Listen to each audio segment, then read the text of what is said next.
Hope you're all well. Hope you're enjoying lockdown. Have you been watching Boris Johnson? I've missed it because I was preparing for this. I don't know what rubbish he's been coming out with.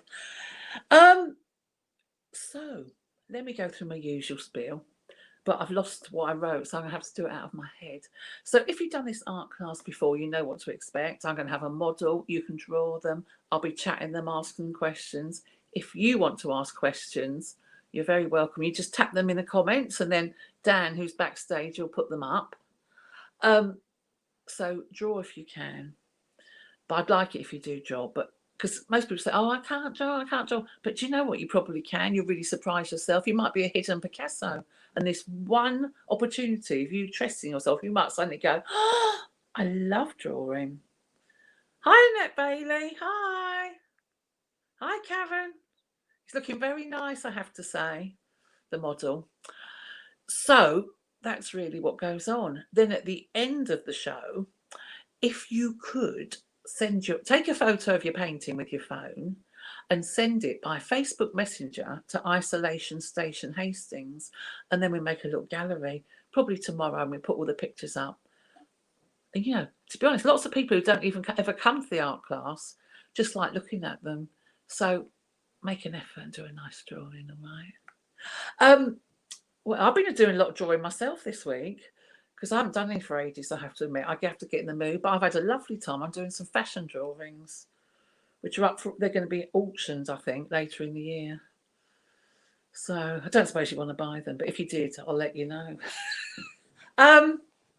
What else? Oh, hi, Hizuru. I love you, Hizuru. Always there from Japan.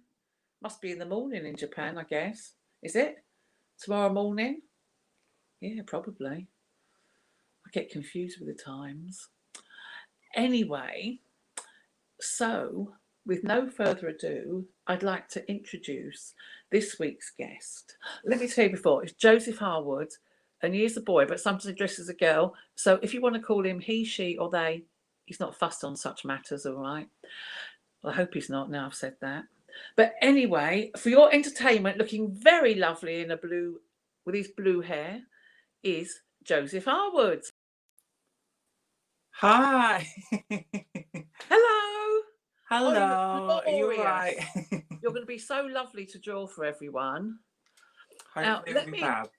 I know. Let me explain about. I've never really met Joseph in real life that I can remember, but earlier this year during the lockdown, he was doing lots of podcasts. So we did a podcast via Skype. So we had a lovely chat. So that was very nice. So that's how I know Joseph. But it's going to be interesting for me as well because he was questioning me before, but now I can question him or her or they. What do you prefer, him, there, or they? Oh, I think they sounds like all of my personalities at once, and that will scare everyone. So I don't mind at all. Call me he or Oh, she. right. So don't take offence. Oh, that's good. And then if anyone else wants to ask questions, please do. I love questions, however ridiculous. You can ask me or ask Joseph. Even things like what do you have for breakfast? What's your favourite colour? Or more serious questions if you so desire. So let me start, Joseph. Where did you start your fantastic life? Where were you brought up? I was brought up in a village outside of Brighton called Myloke, and that's actually where I am at the moment in lockdown. And I went to school here. It was just such a strange place, but I think there's some sort of like building works going on at the moment right up the road from me, which was in a cornfield where we used to go and play when I was a kid.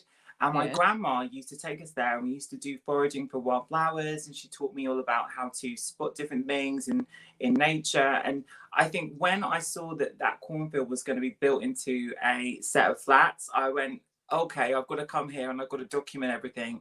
And it's funny because when my granddad passed away, we got this family home back. So it feels like the energy of my family here. And when I'm here, it feels like I was a kid again.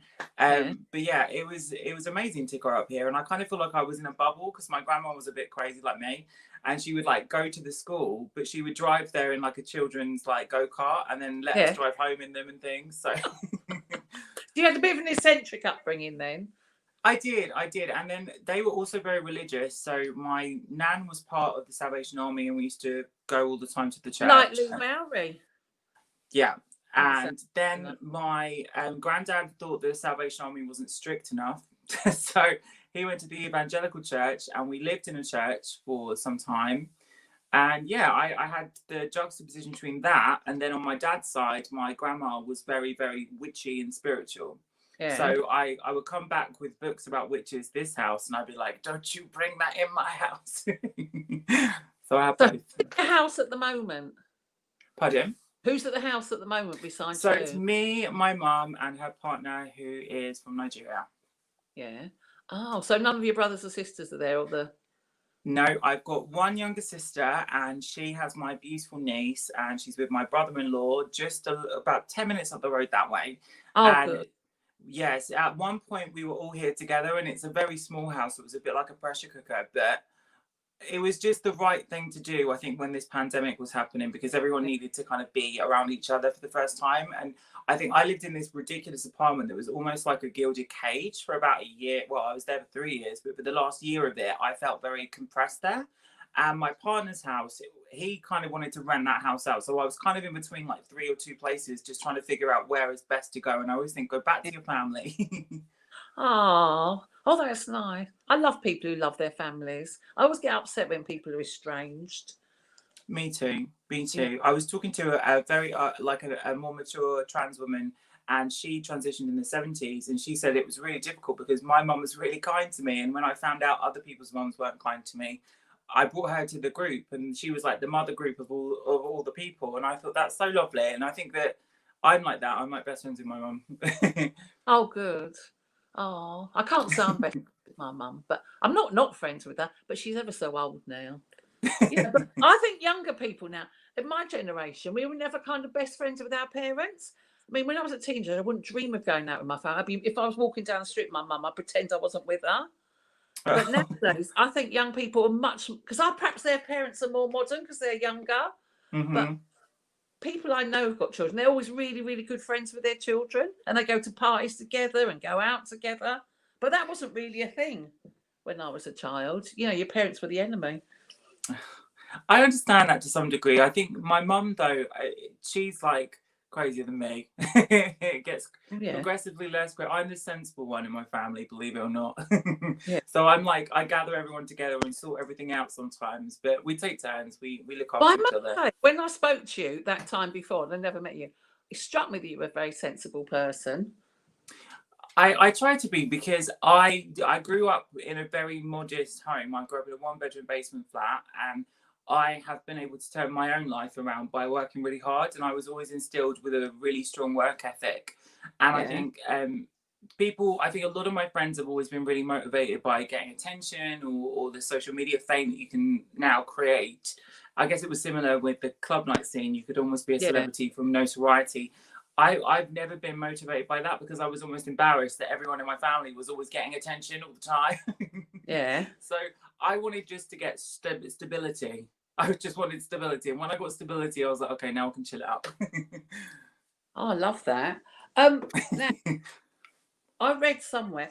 I mean, did you get bullied at school for being different or anything? It wasn't that I got bullied, but it was clear that I was different because when I was much younger, I did my GCSEs when I was actually 10. That's, So I I did. know. I was going to ask you about that. I just read that on Wikipedia. Were you really, really clever then? You must have been. Yeah, I did like all the Mensa exams when I was really, really young. And I went to a school called Milo Primary School, and they had this initiative that took 10 people that had the highest CAT score. I got dramatically higher CAT score than everyone in my year. And they made us do our GCSEs very early. And then when I got to regular high school, because I went to a really bad high school, they made me duplicate study the same things I already had when I could have taken that time to do other things. So I had this whole like difference when it came to my education because I thought, why are you teaching me something that I've already got? What's the point of this Yeah, system? And it made me question every time that I was being taught something by someone because I thought, I think it was always because my grandparents used to give me like crosswords and like equations to solve instead of like silly games. And I used to love doing them. It was like something I was really into doing. And I learned things just quicker. yeah, But it wasn't that I was some genius. It was that I just had an interest in doing things like that much younger. And yeah. I think it was a bad thing because I was in a different class to the rest of my school. And when I got a little bit older than that, um, I didn't have the respect level for people that were in education trying to teach me, because I thought I could probably do a better job, which is terrible, and you shouldn't think that about Yeah. a teacher, but I did. But sometimes I think it's quite bad to make people do their exams early, because it kind of separates you from your peers, doesn't it? Like I've read about, kids who go to university when they're 13 Yeah, and they that was get the me. proper experience because That they're was not old. me. Yeah. Well, you went It on was to further definitely, yeah. education. How old were you then? Well, I went to Sussex University when I was 14. We started to do lectures there when I was 14. And Yeah. I just had everything. I didn't know what to do. Like, do you know what I mean? Like, because I think everyone was encouraging me to be as academic as I could be, and the idea was to be an architect or something where you use your brain to make something else fabulous.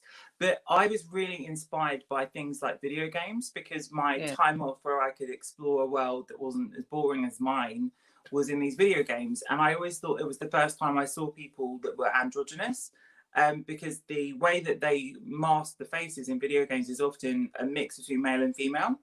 So Yeah. I was really inspired by this digital version of androgyny. And it was very different to what I grew up in, like the kind of club kid androgyny, which is almost exaggerated. It was more minimalist. So I was really interested in that, and I started to really be obsessed with video games quite early on because of that. Yeah. Oh. Were you sort of dressing as a girl or anything at an early age? I wasn't dressing as a girl, but I looked like a girl. It was without Yeah. my intention. Yeah. People thought I was a girl since I was a kid. I was a bit podgier when I was younger.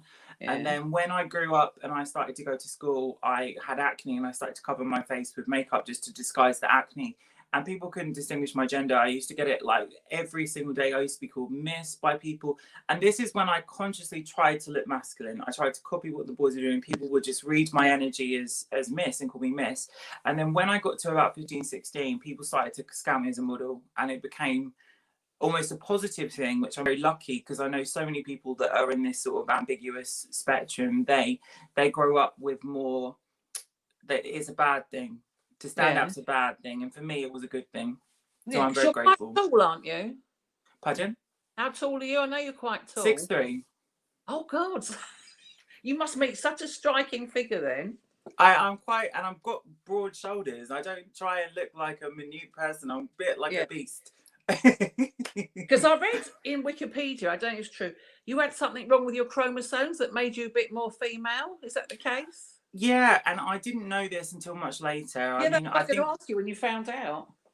yeah, I basically wanted to get liposuction, and I went to a consultation, and I was told by the surgeon that it wasn't fat. There was a reason why I don't have an Adam's apple, I don't have the brow ridging that's common in males, and it was just that I just came out different. And it's not that uncommon. The thing is, like, Yeah. everyone thinks that this is some big sort of random thing that happens once in a blue moon, but it's not. It's as common as 1 in 5,000 people. I really didn't have any testosterone at all in my body, so my body grew totally different, and it was just that's what it was. But I wish that someone had recognized it and clocked it when I was younger, because when you look at people that go through hormonal issues, like someone going through menopause, you can recognize the symptoms as being treatable now. And I think they should look out for that in kids, because if Yeah. they applied the hormonal understanding of what's going on to what's going on with trans kids, they would be more compassionate to it. Because I think sometimes it's a bit of a scary subject to think, oh, we're going to make a child take hormones or whatever. That's not what happens. But it just stops the symptoms that you would go through if you had a hormonal displacement, like in menopause. So Yeah. I wish someone would have recognized that in me when I was younger, because it was evident, but it was ignored. Yeah. But it's so fascinating that suddenly everyone's talking about transgender and these subjects now, aren't they? Like even 10 years ago, it wasn't such a thing, was it? But No, and I remember I saw an interview although with you Philip said there's one Salon, yeah. and he was like, it's tragic. And he was like very androgynous in his dress and Yeah. craziness. But he said in an interview that he felt kind of like sad that it was quite a tragic experience for people to physically transition. And I always thought like there was still within that culture a bit of a misunderstanding of what trans really is. I mean, like, it's just being conscious of where you want to align. Yeah. And I think people now use trans as an umbrella term for everyone that's going through that. And it's interesting now there's young people with social media, because they can see there's so many options. So everyone wants to be different than. I know, but isn't that great? I love Yeah. everyone being different. Who wants to be the same? Who wants a label?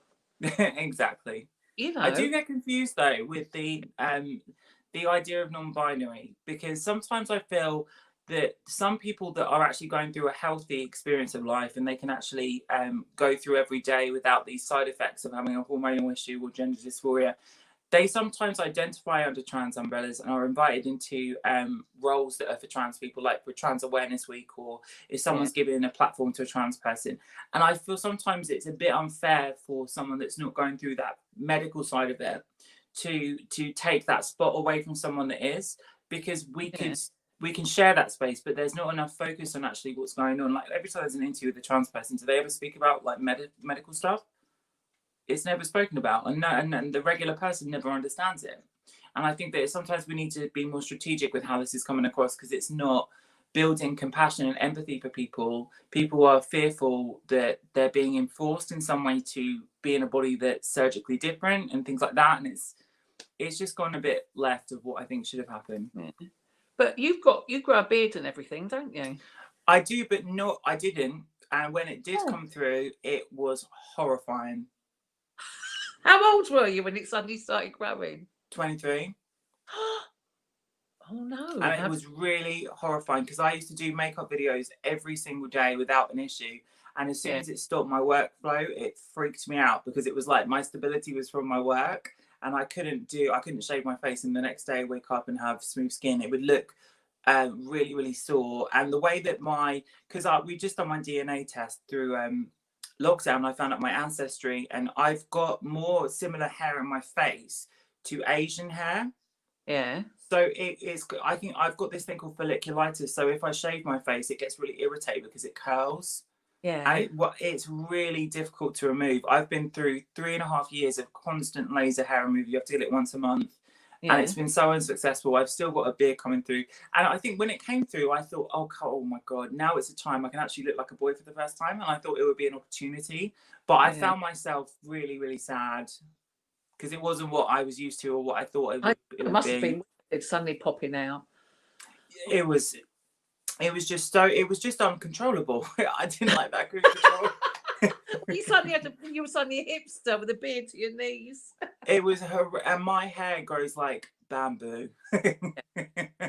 Be like this tree in a couple of hours, believe me. Oh no! Do you take any hormones or anything? No, I'm really passionate about trying to do things like more through a healthy way of what you eat, because like, when Yeah, you eat sugar, your hormone spikes. So I try and consciously avoid things that would make it worse for me. But I yeah. think it's everything's linked. It's like mental health is linked, your hormones are linked, your skin is linked. To me, it's all the same thing. And I really wanted this year. I really, really, really wanted to do a naturopathic nutrition course. I wanted to Yeah. do like a new degree to add to my roster, to really learn about when you eat things, what it does to your body. Can we eat different things and make our experience of life a bit better? And I've been eating sugar for I know I have phases, but I've been eating it for about 5, 6 weeks, and the difference in me is incredible just in that short time. Do you I sleep better? sleep better and also got lots more energy.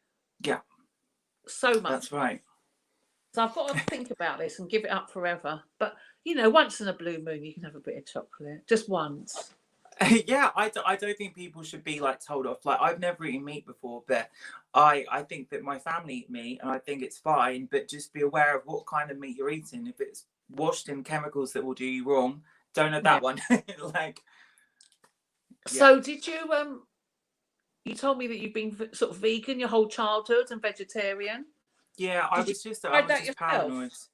It was very much about like I had eczema, and it made Yeah. my eczema really bad to have dairy products. It was that was like the first thing to try, because I used to have, it was terrible. My mum used to have to put like rose hip stuff in my food, so my food tasted funny for years, and Yeah. like I had to have medication every time I took a bath when I was a child. And it was terrible, because my skin was just so sensitive. Now it's all to do with this beard thing, and I understand a little bit more about it. But I I hated it. So when I started to grow up, I used to cook vegetarian versions of what my family did. So my dad used to be such a terror. Whenever I'd leave the kitchen when I was a kid, he used to creep in and put hot sauce in whatever I was cooking, and then I'd go back and be like, and he'd watch like with evil eyes around the corner, like what's gonna happen, what's gonna happen. But all that did is make me like hot things. It didn't work, and now I can cook vegan. Yeah. So, but you're not a completely strict vegan, are you? No, I would eat nothing that had dairy in if it was prepared at home. But when I go out, I do what I can. And what I wanted to do this year is I wanted to build a website that was almost like a side project through lockdown. And it's called Agitprop, and you can find it at josephharwood.com. Yeah. Just my name. And what it basically is a recipe list, a travel guide, and restaurant guides where you can kind of guide yourself to eat these more healthier, more plant-based options. And I was really amazed because Veganuary, which is the big animal rights charity that are doing a campaign every year, they've asked me to be in their campaign for 2021. So you'll be seeing me chit-chatting about veganism. Brilliant. I'm Thing quite is, excited. I'm too lazy to be a vegan because it's just too much trouble. And I was fine, to be honest, if I go to someone's house and they offer me a pudding, I'll eat it, even though I'm not eating sugar, because I don't like to offend people. If someone's made an effort for you. So that's why I think being a vegan, I feel so embarrassed going to people's houses. Oh, I know what you mean. I the only thing I would not eat ever, which is just because I've never had it in my life, is meat. I couldn't Yeah. eat meat now. I think it'd probably make me sick. Yeah. But I haven't eaten it since I was 28. Oh, really? Never. My I can age. eat fish, but not actual meat. It's not because I'm healthy or I love animals. I just absolutely hate it. Something about it just makes me feel so sick, especially lamb. Oh, are you gluten intolerant? No, no. I tested for that and I was fine with gluten. So it's just sort of dairy.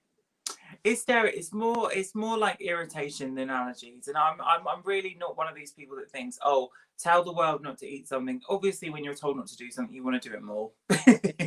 So I just think just go with what your body is telling. And I think that's my method with everything. If your body's not responding to something, change it. And then you Yeah. might see a difference. And then yeah. But I really wanted to study this year. I thought it'd be so cool to learn all about this. But lockdown happened and there we go. So now then, so you went to university when you were 14. I wasn't at university there. I was at school, but I was going to university to study the lectures. So Oh, what that were you was, studying while you were there? I was doing, sorry, say that again. What were you studying while you were there? Oh, that was chemistry. Oh. Well, you really That was love chemistry. science and that. I love science. And then when I went to Varndean College to do 5A levels, I did biology and I did all the rest for arts. And Yeah. it was like my rebellion against my family. I'm going to do artistic stuff now. And then I did an art foundation at City College and I focused in fashion design.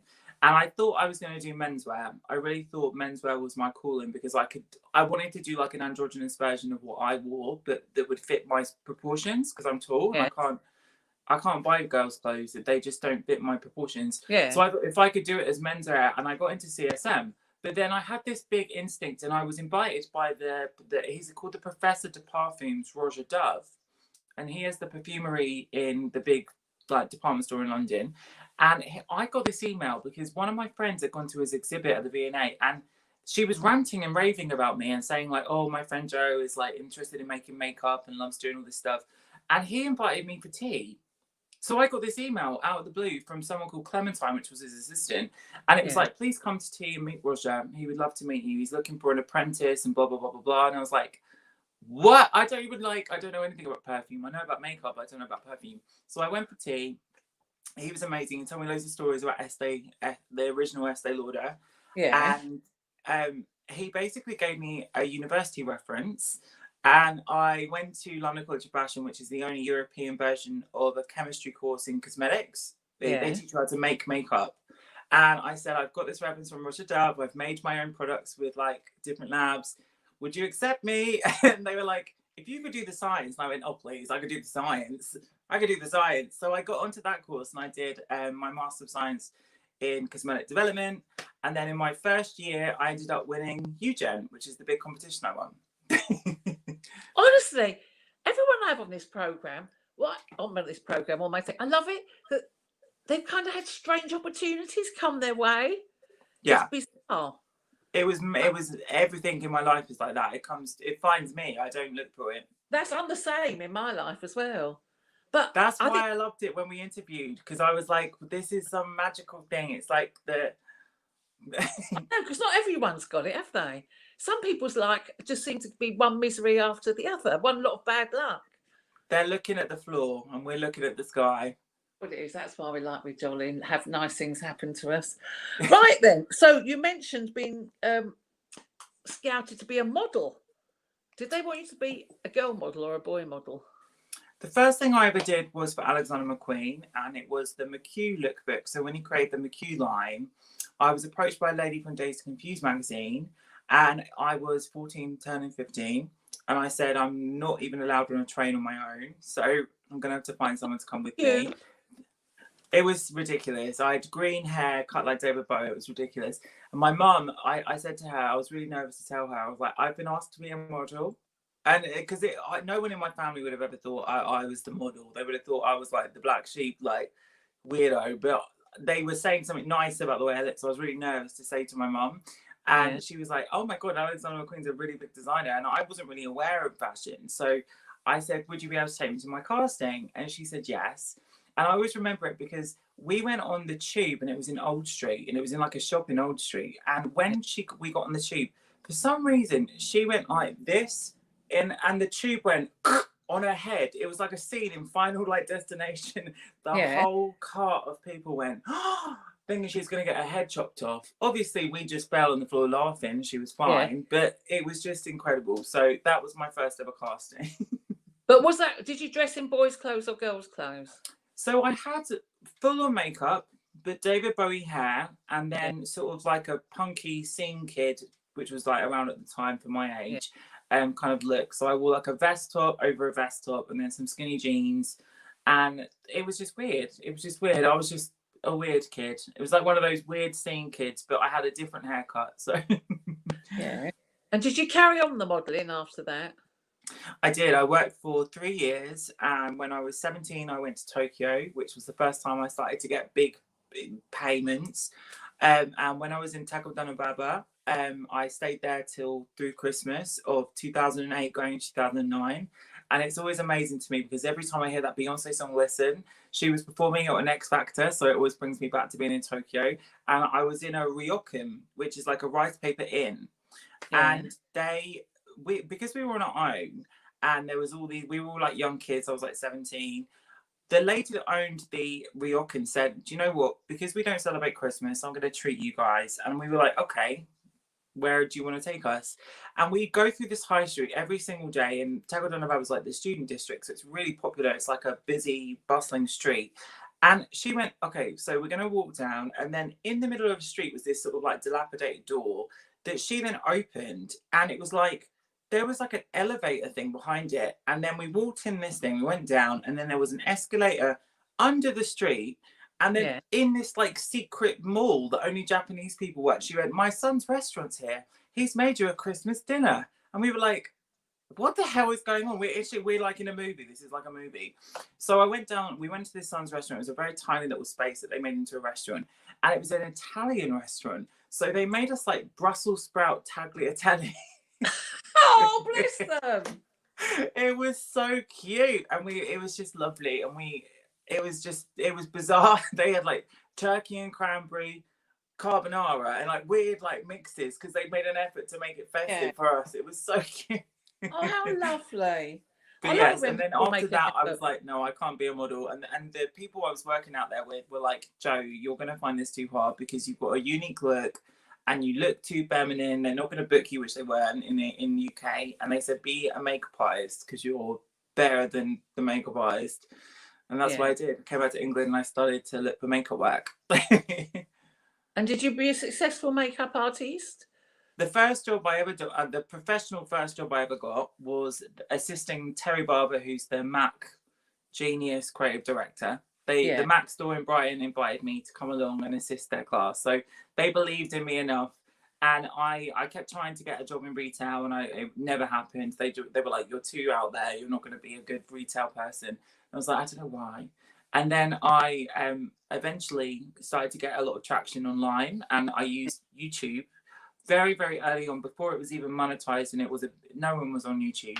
I started to really do different looks. So I looked at people like Lee Bowery, I looked at people like Boy George, I looked at people like David Bowie, because there wasn't even David Bowie tutorials when I was doing the first set of my videos.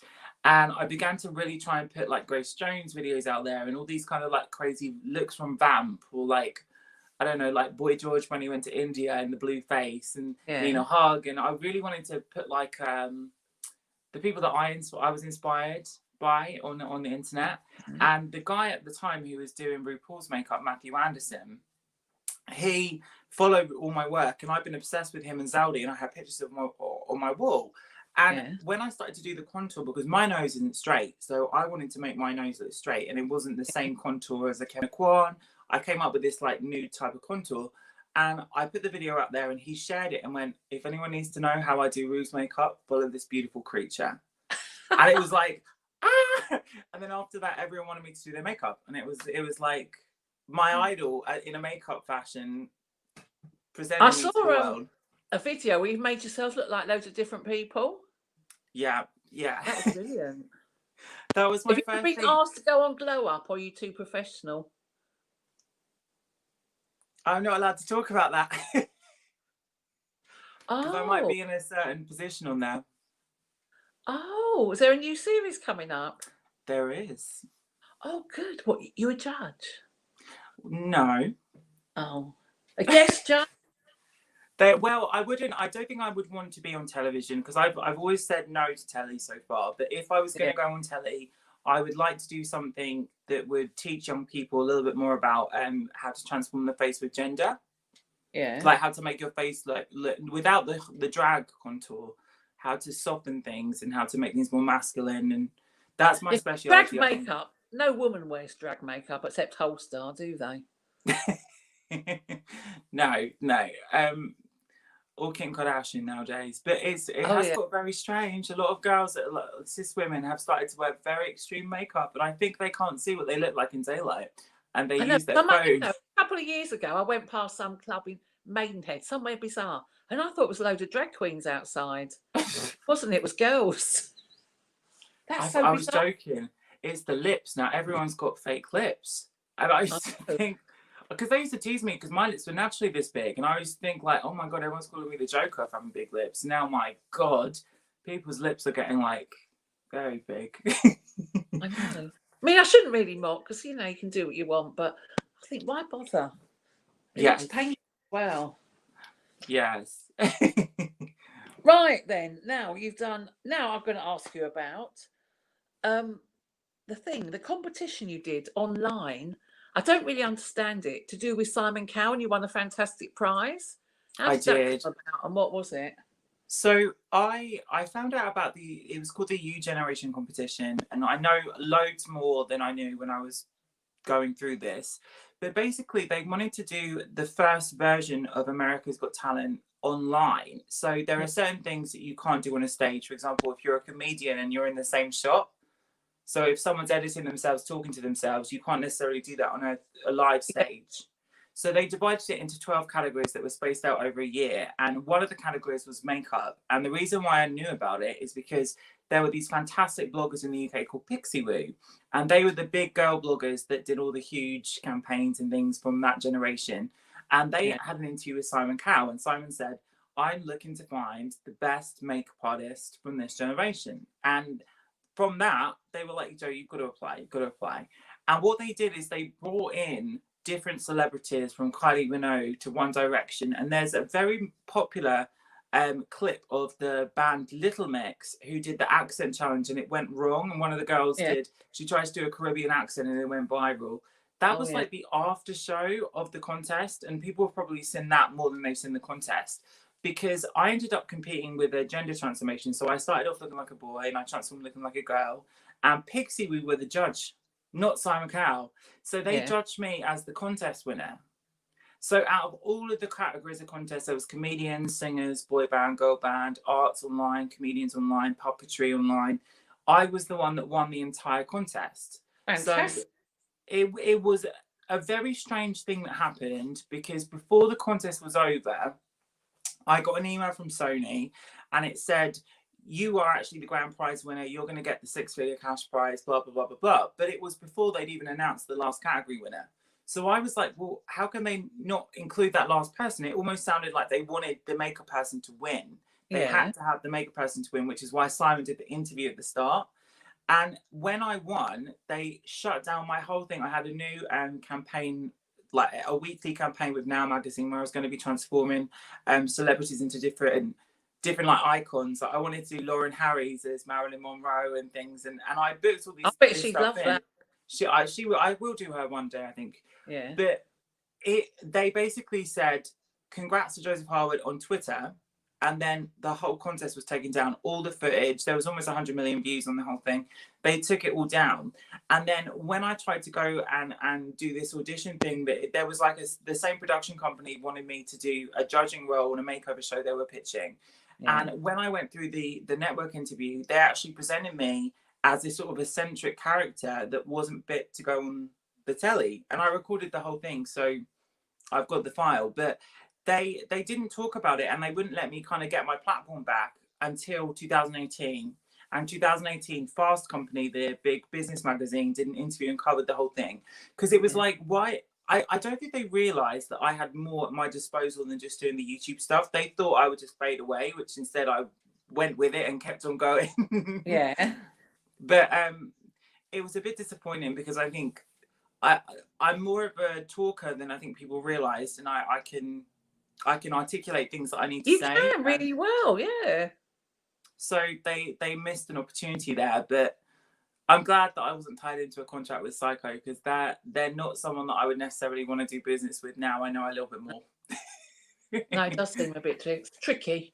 Now you're doing a big job with L'Oreal, are you? How did that come about?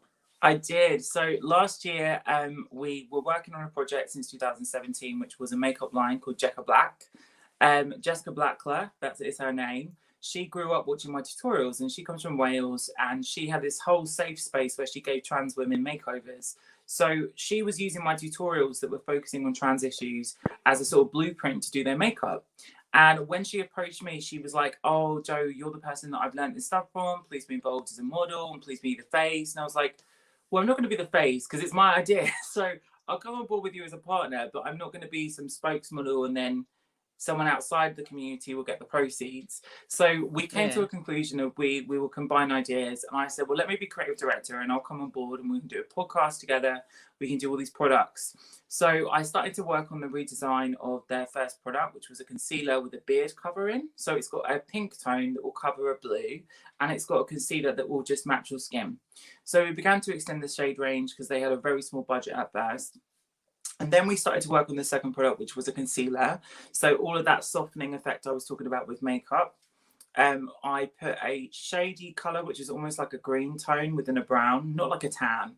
It makes you look like you've got a shadow. So if you wanted to give yourself cheekbones, chin, like it would just make yourself look a little bit softer. And we basically worked with L'Oreal Innovations, which was the L'Oreal hub that innovates and sort of nurtures new businesses within makeup. And it was just insane. I remember we booked 2 days to go to all the publications, from Vogue to Marie Claire, and I interviewed with every single journalist, and everyone was just like fixated on my story. They were like, oh, we can't believe we didn't know you did all this contest and all this stuff. And I was like, well, now you do. So they were so kind, and we ended up being number one in LUK. It was on Forbes, we were on the BBC, and it was just, I put all the people that I loved in the campaign. I put a lot of my trans friends, and I worked so hard on it, so hard on it, and it was fantastic. And Jessica did so much herself, so to give her full props as well. But it was an amazing business venture, and the first time I could really show what I could do with the business. It wasn't just that I could do like the pretty pictures. No, you seem a really good business person. Yes, I am under the radar. Can I just change the subject? Can I ask you a beauty question? Yeah, on my Facebook, I keep getting adverts for Trinny Woodhull's Blur Cream. Have you ever used it, or do you know anything about Blur creams? I do know about Blur creams. So Blur creams are essentially a foundation with none of the pigment in. Yeah, because I thought I could do my lines here with it. So you could. There's a couple of products that are actually cheaper on the market that are very similar. Yeah. And the best one is by a company called Indeed. It's called Indeed Labs, and it's called Nano Blur. And that's what started this whole craze. It came out a long time ago. Nano Blur. Blur. Oh, right. Okay. And it's the conventional one. I got my mum onto it. She loves it, and she doesn't wear a scrap of makeup. Yeah. So I don't usually wear foundation, but that doesn't. Your skin's lovely, though. Thanks. Thanks for a person of 63. You're not. Are you 63? Yeah. I like telling people because it's so hilarious that I'm that old. 63 Wow, and a half, actually. that is amazing. What is your star sign again? Pisces. Pisces. I did write that down when we were doing our Last podcast week, before. that's what Felicity was asking me as well. And I've got that much interest in star signs, that much. Oh, do you not believe in them? No. My friend here, Rachel Auburn, she's always banging on about star signs. I just roll my eyes. I think there is some logic in it, because if you have a baby inside you and you're eating Christmas dinner and you're eating all this hearty food, you're affecting the baby more than if you're eating a light food and salad. So I think there is some sort of timing element to it, but whether it's astrological or chemical, who knows? I probably had a lot of Christmas. Oh, hang on. Vanessa wants to know. Do you think having a trans-OF is... So I think they're asking basically, is it important to show the reality of what trans people look like pre-transition, or give people the confidence they need when they're going through transition, which is a very tricky question, because I think a lot of trans women don't want to acknowledge the attributes that they want to change. But I think when you're looking at things from a clinic's perspective, you need to see what the difference before and after is, to be fair. Yeah. I wouldn't film for years without flipping the camera. I used to have it looking like a mirror, and I was so unconfident because I couldn't control that image. I could control it in a mirror. I could paint the mirror, but I couldn't control it from the flip. So I used to always like consciously flip it to make me feel a little bit more comfortable in my skin. And it's now I'm like, that's so ridiculous. My nose is not going to change flipping a camera as it is. I'm always going to look the same, and I'm quite fabulous, so I don't care either way. Yeah, you are, exactly. You look fantastic. Have you got glow on the end of your nose and on your cheeks? I do. Nose. I have to. I have to give moon, I do that. We have to give some texture to the polyfill that's masking the skin. What's your favourite foundation? Well, I was just doing a little photo shoot for a brand called Shiseido just before we did this, and I've got a lot of their new products on, and I'm really, really impressed with them. And my go-to is MAC. I'm a MAC head. I grew up on MAC makeup. I remember going there when I was a kid, and my mum used to think she used to buy like all these random colourful makeup and then never wear them. I was like, why is she doing this? But I loved going there because it was like an apothecary full of like blinging pots of glitter and huge lashes. And I love all the MAC. You're not? I know I am, yeah. Oh, you are? Yeah, because I don't know, it was like the first proper modern makeup. And I remember going to buy it at Harvey Nichols because that's the only place you could really get it to start with. That's right. Oh, this lipstick's quite cheap. And she went, excuse me, madam, it's not cheap, it's inexpensive. That put me in my place. But I can't believe I just saw a Hermes lipstick. It was £55. Yeah. I did a working job thingy last year with the Poos, who owns Christian Louboutin. So they do the Christian Louboutin lipsticks that look like the heels of the shoe. They're 120 quid for a bloody lip gloss. I was like, okay, I love them and I want to work with them more, so I don't think I'm saying anything wrong. But I was like, my God, who is buying this? And you wear it around your neck on a ribbon. That's how it came. I was a medallion. So you just go. It was hilarious. Sorry to talk about makeup. I never really liked it. Paint on lipstick. They're good. Yeah, I've got NARS on now. Love NARS. So when they first came out, they were dry, and they've made them a little bit more softer. They work with lips now. Yeah, because I don't like lip gloss because my hair goes like that and sticks to it. That's right. I always use a sort of moisturizer over the top of a lipstick instead of a lip gloss, because it makes it just give the look, but it moisturizes instead of just... Oh, see, I'm learning all the tips. Has anyone else got questions makeup based they need answered? Okay. Or any other questions? I feel like one of those QVC people. I'm here to tell you how to paint. So hopefully I wasn't chatting so much no one got like a still of me. Sorry, all the painters. Oh, they'll be fine. So you're doing L'Oreal, a big project next year, are you? So it was basically, they have an internal thing called the Out at L'Oreal movement, and it's quite extraordinary because a lot of these companies don't actually have internal diversity support groups. So I think because we've had such a public conversation about inclusion and making people just be aware that there could be discrimination, whether you transition, like what happens if someone misgenders you on purpose, why is there not people of colour in the workforce? All these different things are starting to become commonplace to talk about within these big companies. Yeah. And it's strange because a lot of them do not have those support systems behind the show. So what they did actually out, and there's a wonderful man called Ellis at L'Oreal. He's working on this project where they're actually supporting people through transition. They're offering counselling for people that need it. They're giving extra consideration for actually employing people, not just when they're doing these diversity campaigns where they put everyone and anyone in a campaign and say, look, we're inclusive. They're actually paying people behind the scenes to be inclusive too. So I'm really interested in doing that side of it because I think there's a focus on what's going on the surface. But if the infrastructure of the company means that these different kinds of people are actually putting the money in the pocket of someone that's not different, then what's the point of it? It doesn't make any sense. So I'm really focusing on that. And it was an amazing, amazing opportunity because I always felt a barrier with Estee Lauder because I thought they were such a traditional company. I was invited to open their ERG, which was the president of Estee Lauder UK introducing me about my story.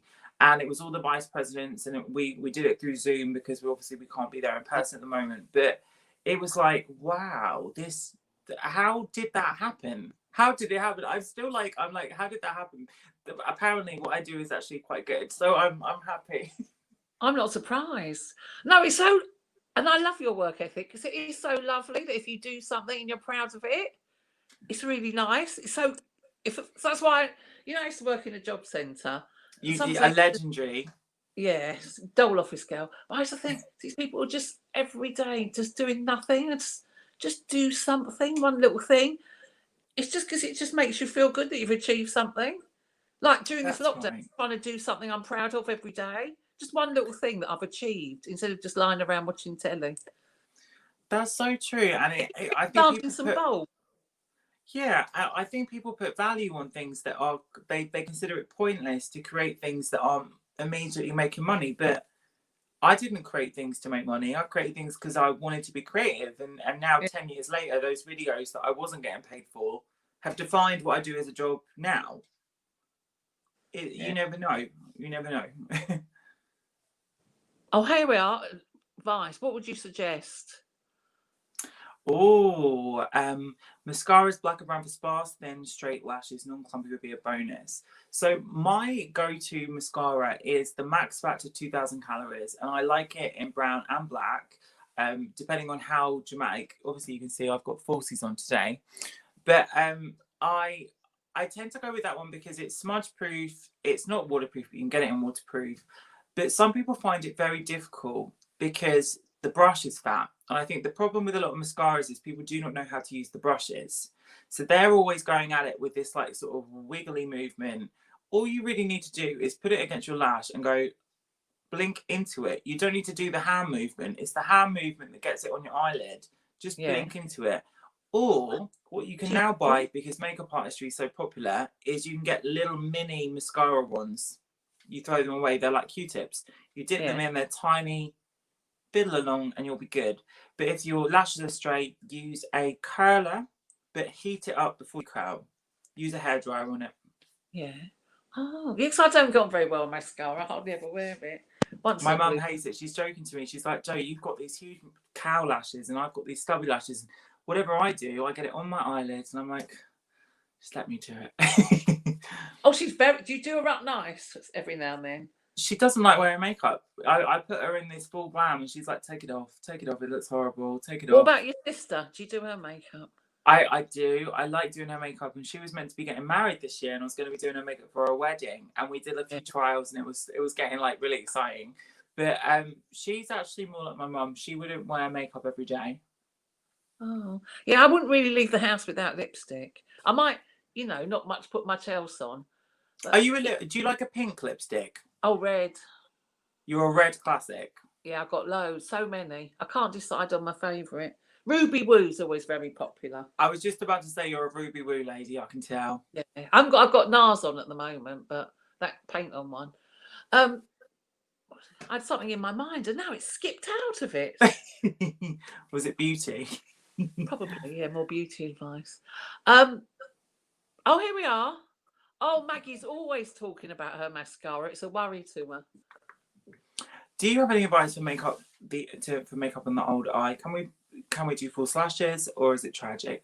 No, for goodness sake, I think that there is so many people that used to go on TV and they used to sell product, and all they wanted to do is sell the product. That they told people rules, and it was rules to sell the product. It wasn't rules about what you can do. You could be any age. There is an amazing model that's about 80 called Carmen Del Orifis, and she is stunning. She wears full glam. She huge bouffant.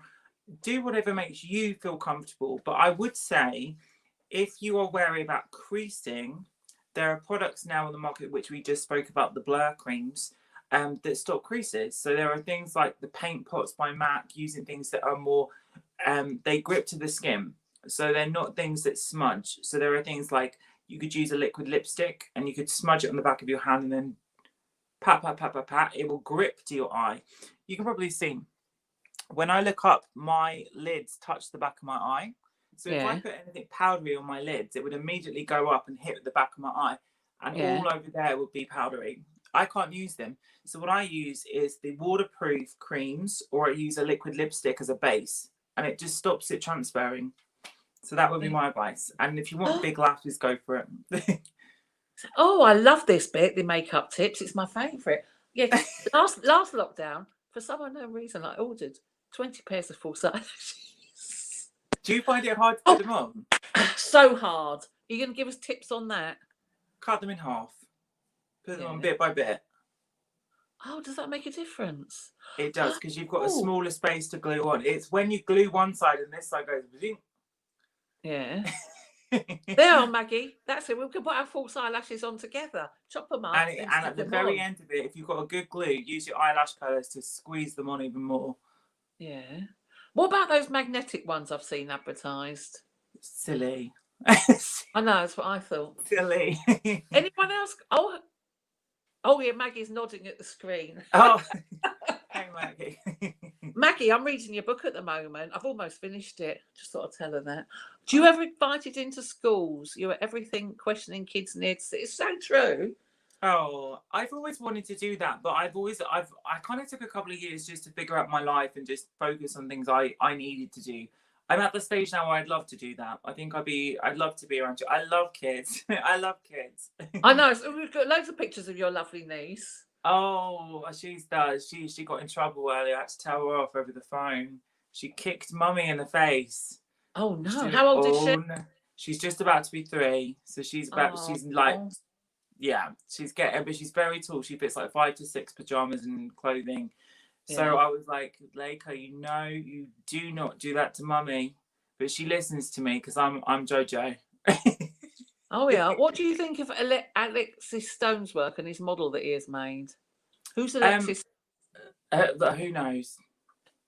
So you don't know either who that is? No. No. Can you give us further details, because we don't know what you're talking about? Maybe I could Google it now. Let me Google Alexis Stone. Oh. Alexis Stone. But I will go back to kids though. I do. I absolutely adore kids.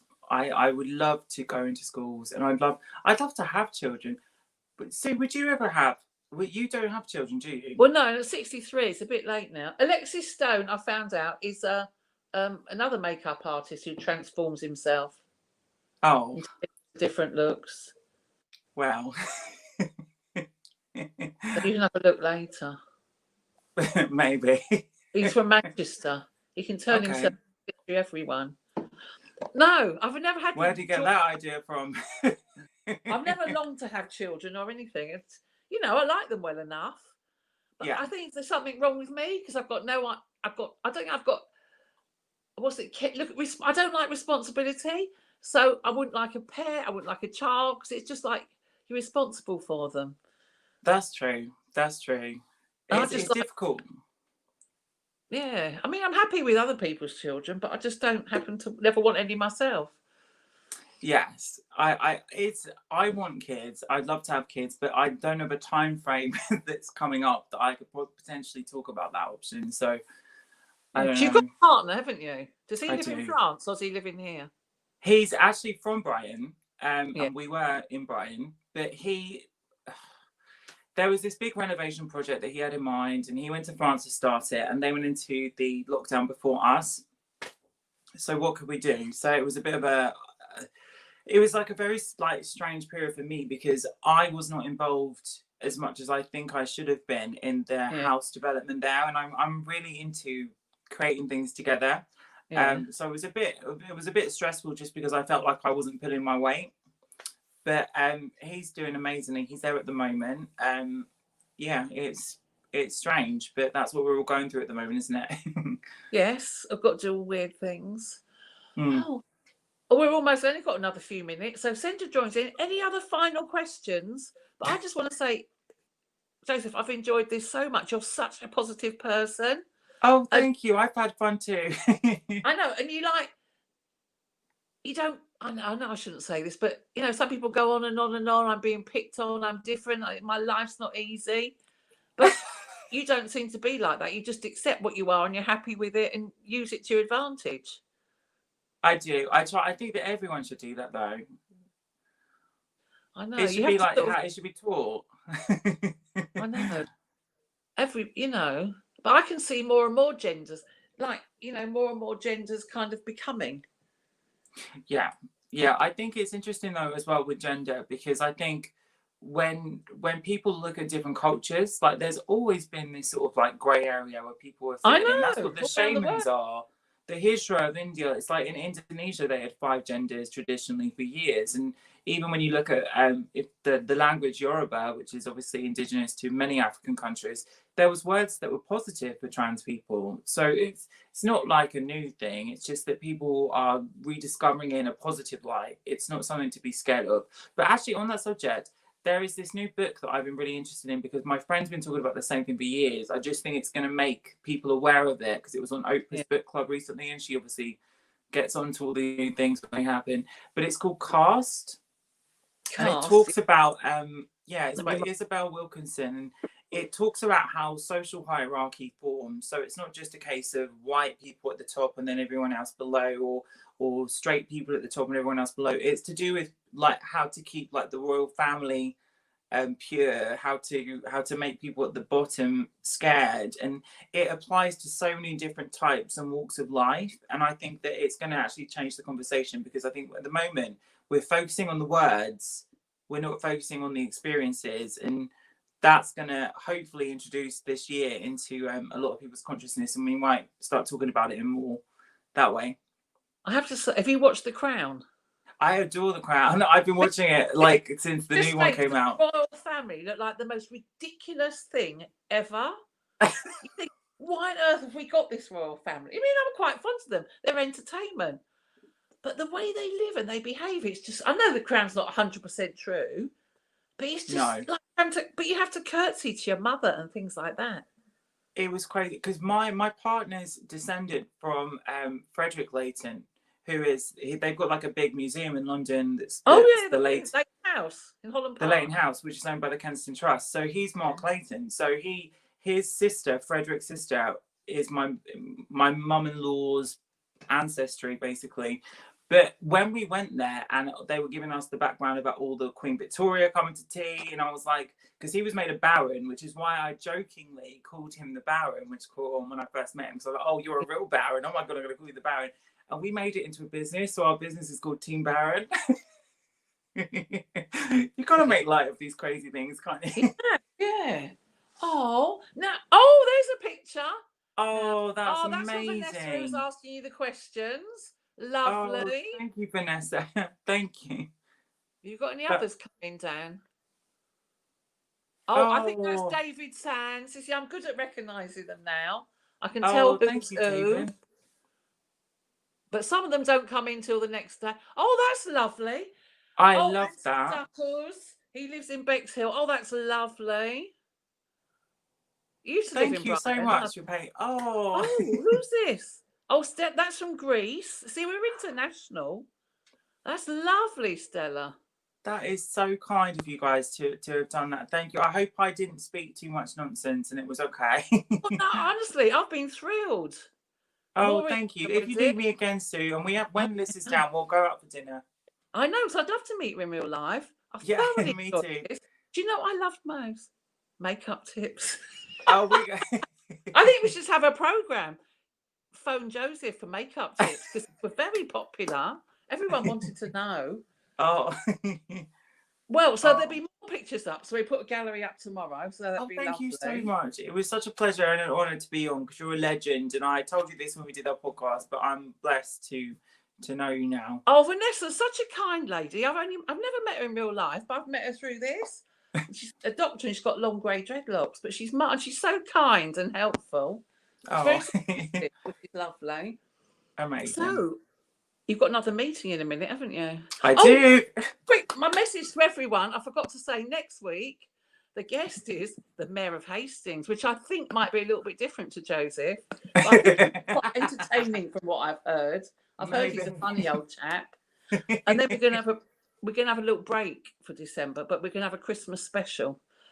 So and then Wednesday, I forgot Wednesday, it's my Schitt's Creek quiz. So if you watch Schitt's Creek and enjoy it, I'm doing a special quiz on Wednesday, and it's similar in sort of like my old quizzes I used to do. There's 8 rounds of 8 questions, music clips, video clips, picture round, general knowledge, but all about Schitt's Creek.